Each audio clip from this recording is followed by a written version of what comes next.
How's it going, everybody? Welcome back to another cooking video. So in today's video we're going to be making a veg soup, but it's one of my favourites. It's my recipe that I stole and I've adapted, and it's really easy and it's really cheap to do. So this is what I use. So I always use about 4 carrots. There's 5 there because 2 of them are quite small. 1 onion, salt and pepper, 2 parsnips, 4 pieces of celery, 1 full broccoli, and a couple of leeks. Now I had this Swede left over from a stew pack, and it's Christmas as I film this, so I thought chuck some sprouts in there. I don't like them, but I thought, hey, might as well bulk it out a bit more. So I'm going to get all this chopped. Okay, so that is everything chopped and peeled and everything and cleaned. And it is the longest process, so there's 2 cloves of garlic in there as well, which I forgot to mention earlier. Broccoli, carrots, parsnip, celery and leek, the Swede and sprouts. I haven't used the full bag of sprouts because we don't want the flavours to take over. Potato. Then here we've got 2 veg stock cubes, which we will be adding in as well, along with water. And then obviously there the salt and pepper. Right, now we need to get on with the cooking. So I've got a little helper now apparently. Obviously you can't see me, it's just pure angling because you need a very, very big pan for this. So a bit of oil, so I'm using olive oil, but it really doesn't matter what you use.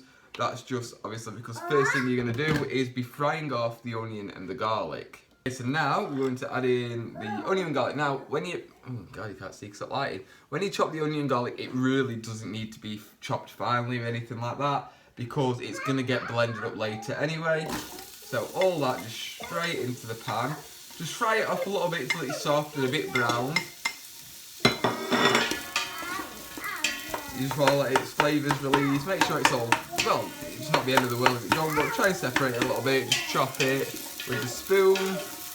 So then once it's started to brown, you just add, in no particular order, just start adding in your veg. Just stir it in as you put it in there. That's what I always do. Just like so. So that's the broccoli, onion and garlic now. Now we're going into the carrots and parsnips. And again, carry on with the stirring. Then it's the celery and leeks.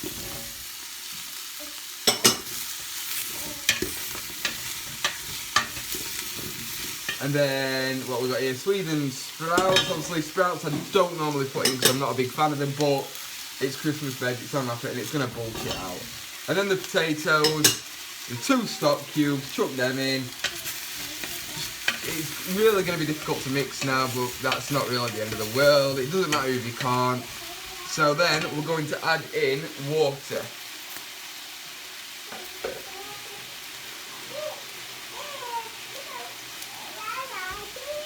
Okay, so you want to fill it with water. There we go. Until it's pretty much level with the top of the veg. So obviously just make sure it's like as flat as possible. That's how I do it. It's always worked out well for me. A bit more. So he is using a lot of water. But like I say, it works. It also, it's going to cook for a little bit. You want it to cook until it's soft. That's it. That's all the water in now, all topped up. It's like bouncy, if you know what I mean. So obviously things are floating just a little tad, which is good. That's where we want it to be. So now that it's like that, I'm just going to give it one last mix, mainly because of the stock cubes. For the stock cubes benefits to get that mixed around a little bit. So there we go. So most of the veggies now mixed together, and now we just need to put the lid on and let it cook. So like I say, until it's soft. So we'll come back when it's soft. Right, so I have tested this with a knife and it is perfectly soft, so it is ready for blending. But the first thing I'm going to do is season it. Now, there's quite a lot, so don't judge how much salt goes into this, but the salt really helps with the flavours, obviously, because otherwise it's just completely blended veg. And then, on top of that, we need Italian style herbs, well, mixed herbs. Again, a very generous amount, because there's so much of it. And then, I can't obviously do this one now, but the black pepper, I'm going to crack that in right now. One that I really like to add in as well is some smoked paprika. Again, be very generous because of the quantity. That gives it just a really nice smoked taste. which I really enjoy, to be honest. That's only personally though. That's something I've learned over time. That just makes it nice and smoky. It gives a bit of a nice red colour to it, as you can see in the water right now. Sorry with the camera shaking. It's hard to do this all one-handed. But yeah, so now it is ready to be absolutely blitzed. So in the oven I have got a part-baked baguette. They're really nice buttered up and they go all crusty and yummy. So it's completely up to you what you use for this, but I use a hand blender. I find it very easy. You can keep it in the same obviously pan that you cooked in, and it's just, yeah, it's real easy to get it all chopped up nicely. Obviously you can always put it into like one of the big food processors, but then you're probably gonna have to do it in portions. Anyway, I'm gonna get all this blended up and mixed together now.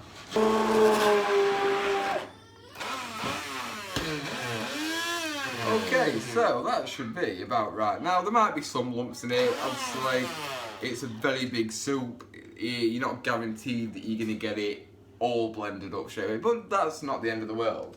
It doesn't matter if you've got lumps, it's only like having chunky soup. There we go, so it's served up now, it's part-baked baguette. Now, this is the second portion of it, one's already gone out, and we've got an absolute bucket full left. Honestly, I usually make about 12 portions and it costs no more than £5 to make. And obviously you can freeze it, which is why I make so much of it, and it's so good for you. It's just absolutely full of vitamins, and it's just so good. So we'll get a taste. I wasn't going to do the taste test purely because I know what it tastes like normally, but we'll do it anyway and just see if it's any different to normal. Hot, but good. Oh, the smoked paprika, I definitely went right with that. Because it really comes through. But yeah, it's really good, it's easy to make, and it's cheap as heck, so, and it's good for you. So yeah, like, comment, subscribe, do all that fun stuff, and see you next time. Bye bye.